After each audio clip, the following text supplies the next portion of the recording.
આગળ સમાચારમાં વાત કરીએ તો સાબરકાંઠાના વાતાવરણમાં એકાએક પલટો જોવા મળ્યો છે. તો વહેલી સવારથી જ વાદળછાયું વાતાવરણ જોવા મળ્યું છે. ચોમાસા જેવો માહોલ સર્જાતા ખેડૂતો ચિંતિત થયા છે. ઈડર, ખેડબ્રહ્મા, હિંમતનગરના વાતાવરણમાં એકાએક પલટો જોવા મળ્યો.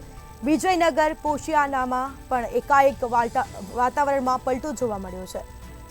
તો વાતાવરણમાં વહેલી સવારથી જ પલટો જોવા મળ્યો છે.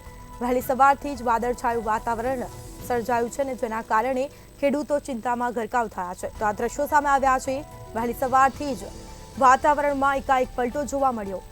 ઈડર, ખેડબ્રહ્મા, હિંમતનગરના વાતાવરણમાં એકાએક પલટો જોવા મળ્યો છે. તો ચોમાસા જેવો માહોલ જોવા મળ્યો છે અને જેના કારણે ખેડૂતો ચિંતામાં ગરકાવ થયા છે. તો ખેડૂતોના પાકને નુકસાન થવાની ભીતિ સેવાઈ રહી છે. સાબરકાંઠાના વાતાવરણમાં એકાએક પલટો જોવા મળ્યો. વહેલી સવારથી જ વાદળછાયું વાતાવરણ જોવા મળ્યું છે. આ દ્રશ્યો સામે આવ્યા છે.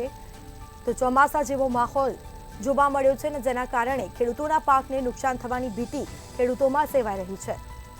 તો એકાએક વાતાવરણમાં પલટો આવ્યો છે. ઈડર, ખેડબ્રહ્મા, હિંમતનગરના વાતાવરણમાં એકાએક પલટો જોવા મળ્યો.